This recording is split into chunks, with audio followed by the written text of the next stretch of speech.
Hello friends, welcome to civil success point. आज हम उत्तराखंड की जो एक टेस्ट सीरीज चल रही है वीडियो विपीडियो पटवारी लेखपाल की, उसका टेस्ट 33 हम करेंगे।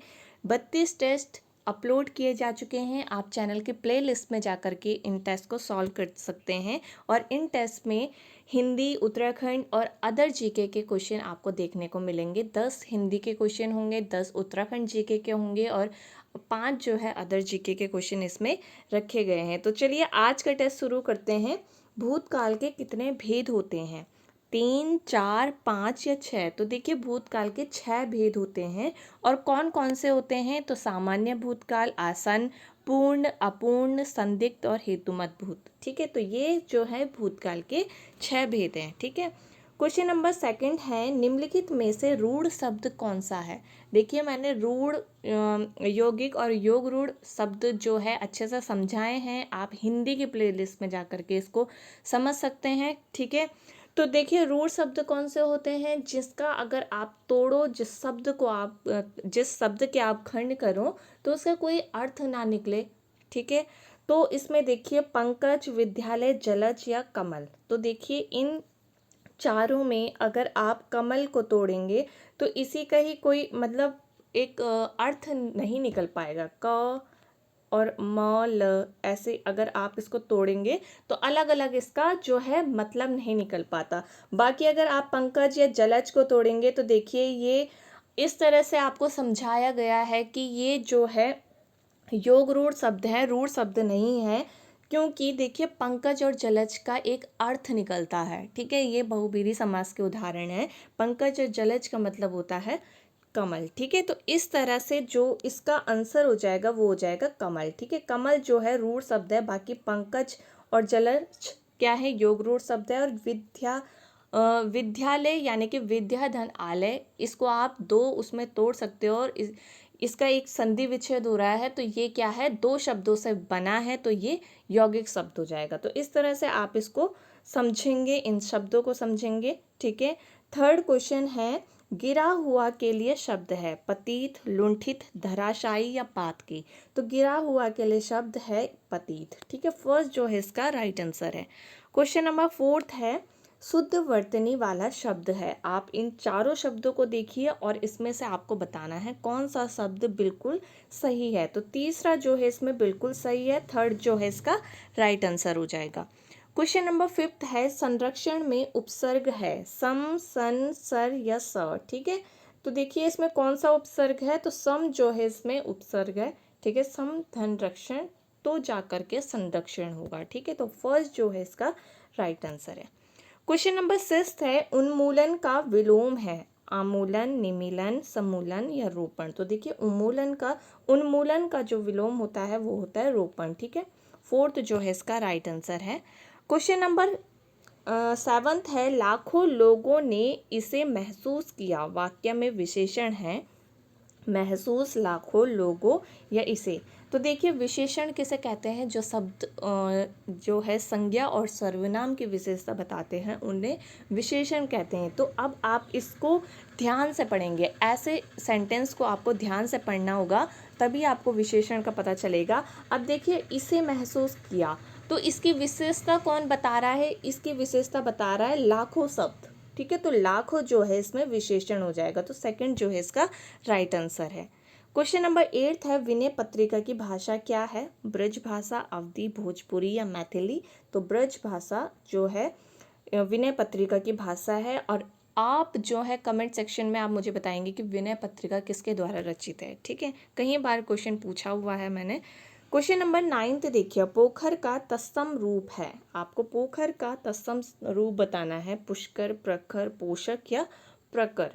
ठीक है, तो पोखर का जो तत्सम रूप है वो है पुष्कर। ठीक है, तो श जो है वो ख में बदल जाता है जब उसका तद्भव रूप होता है। तो इस तरह से जो है तत्सम और तद्भव की पहचान होती है। तो फर्स्ट जो है इसका राइट आंसर है। और कल से काफ़ी प्रचलित ये शब्द हो गया है, नाम हो गया है, तो इसलिए मैंने क्वेश्चन डाल दिया। ठीक है, तो पोखर का तत्सम रूप क्या है?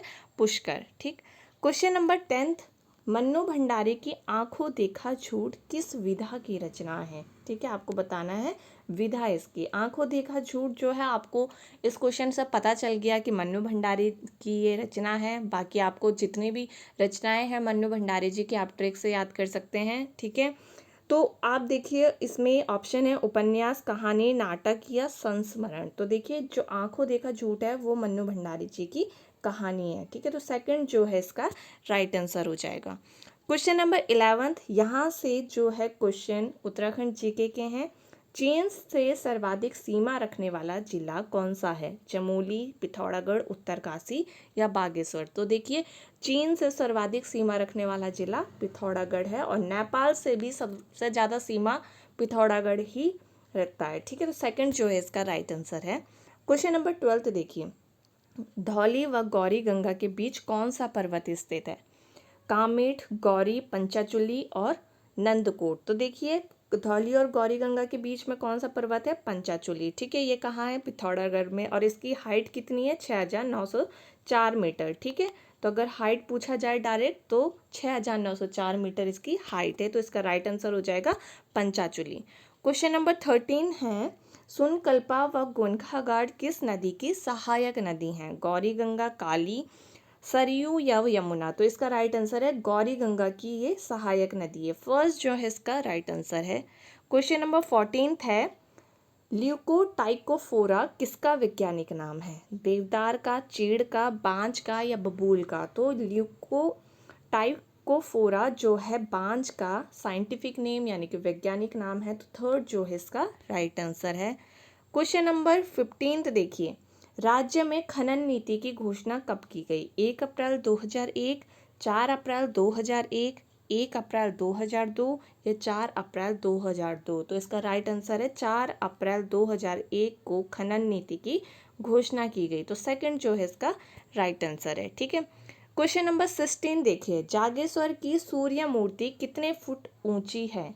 ठीक है, जागेश्वर में एक सूर्य मूर्ति है जो काले पत्थर से निर्मित ये मूर्ति है। आपको इसकी ऊंचाई बतानी है, 2 फीट, 3 फीट, 4 फीट या 5 फीट। तो इसकी हाइट है 3 फीट। ठीक है, सेकंड जो है इसका राइट आंसर है। क्वेश्चन नंबर 17 देखिए, झोड़ा गीत कुमाऊं क्षेत्र में किस माह में गाया जाने वाला गीत है? चैत, माघ, भाद्र या ज्येष्ठ। तो इसका राइट आंसर है माघ माह में ये गाया जाता है झोड़ा गीत। ठीक है, सेकंड जो है इसका राइट आंसर है। क्वेश्चन नंबर 18 देखिए, गोखले नामक आभूषण शरीर के किस अंग में पहना जाता है? ठीक है, हाथ में, बाजू में, कमर में या गले में। तो इसका राइट आंसर है बाजू में ये जो है गोखले आभूषण पहना जाता है। तो सेकंड जो है इसका राइट आंसर है। क्वेश्चन नंबर 19 देखिए, नंदा के जागर पुस्तक किसने लिखी? कबूतरी देवी, वंदना देवी, देव सिंह दानू या बसंती बिष्ट। तो इसका राइट आंसर है नंदा के जागर जो पुस्तक है वो बसंती बिष्ट द्वारा लिखी गई है। ठीक है, तो फोर्थ जो है इसका राइट आंसर है। चलिए नेक्स्ट क्वेश्चन देखते हैं। 20 क्वेश्चन जो कि उत्तराखंड करंट अफेयर का एक क्वेश्चन है और उत्तराखंड जीके से लास्ट क्वेश्चन है। ये है, उत्तराखंड की पहली मगरमच्छ सफारी किस जनपद में बनाई जाएगी? नैनीताल, उधम सिंह नगर, देहरादून या हरिद्वार। तो इसका राइट आंसर है उधम सिंह नगर। और उधम सिंह नगर के भी कहाँ? तो खटीमा में ये बनाई जाएगी। ठीक है, तो खटीमा, अगर डायरेक्ट खटीमा भी आता है तो आप खटीमा को उत्तर लगाएंगे। ठीक है, तो इसका राइट आंसर हो जाएगा सेकंड। क्वेश्चन नंबर 21 देखिए, संविधान के किस भाग में मूल कर्तव्य संबंधित प्रावधान है? यानी कि फंडामेंटल ड्यूटीज की यहाँ पर बात की जा रही है। ठीक है, कर्तव्य मतलब ड्यूटीज। ठीक है, भाग 4, भाग 2, भाग 3 या इनमें से कोई नहीं। तो देखिए फंडामेंटल ड्यूटीज जो है वो भाग 4A में है। ठीक है, भाग किस में है? 4A में। ठीक है, तो इसका राइट आंसर क्या हो जाएगा? इनमें से कोई नहीं। तो ऑप्शन में भाग 4A नहीं है, तो राइट आंसर हो जाएगा फोर्थ। ठीक है, क्वेश्चन नंबर 22 देखिए, कंप्यूटर में अंडू करने की कमांड क्या है? नॉर्मल क्वेश्चन है, Ctrl+U, Ctrl+Z, Alt+U या Alt+N। तो इसकी जो कमांड है अंडू करने की तो ये है Ctrl+Z। ठीक है, सेकंड जो है इसका राइट आंसर है। क्वेश्चन नंबर 23 देखिए, संघ एवं राज्यों को विवेकाधीन अनुदान का अधिकार किस अनुच्छेद के तहत प्राप्त होता है? अनुच्छेद 281, अनुच्छेद 282, अनुच्छेद 276 और अनुच्छेद 279। तो इसका राइट आंसर है अनुच्छेद 282। ठीक है, तो वैसे 3 आर्टिकल 3 अनुच्छेद में ये दिया गया है, 273, 275 और 282। ठीक है, तो ऑप्शन के हिसाब से आपका यहाँ पर जो आंसर होगा वो अनुच्छेद 282 ही होगा। ठीक है, तो सेकंड जो है इसका राइट आंसर हो जाएगा। क्वेश्चन नंबर 24 देखिए, समान न्याय और मुफ्त कानूनी सहायता संविधान के किस अनुच्छेद के अंतर्गत है? इंग्लिश में बात करूं मैं तो equal justice and free legal aid, इसको इंग्लिश में बोलेंगे, और ये आपको बताना है किस आर्टिकल में ये लिखा गया है। अनुच्छेद 39 का, यानी कि article 39A, article 38, article 43A या आर्टिकल 47। तो इसका राइट आंसर जो हो जाएगा वो हो जाएगा फर्स्ट, अनुच्छेद 39 का, यानी कि आर्टिकल 39A जो है इसका राइट आंसर है। ठीक है, क्वेश्चन नंबर 25 आज का लास्ट क्वेश्चन है, वायु प्रदूषण निवारण और नियंत्रण अधिनियम कब पारित हुआ, किस वर्ष पारित हुआ, आपको ये बताना है। 1976, 1981, 1982 या 1986। तो इसका राइट आंसर है 1981। ठीक है, तो 1981 में ये पारित हुआ। सेकंड जो है इसका राइट आंसर है। आज के 25 क्वेश्चन यहीं ख़त्म होते हैं, और अब आप मुझे अपना स्कोर कमेंट सेक्शन में कमेंट करके बताएंगे कि आपका इस टेस्ट में कितना स्कोर रहा। और अब नेक्स्ट वीडियो में मिलते हैं, तब तक अपना ध्यान रखिए, बाय बाय, टेक केयर।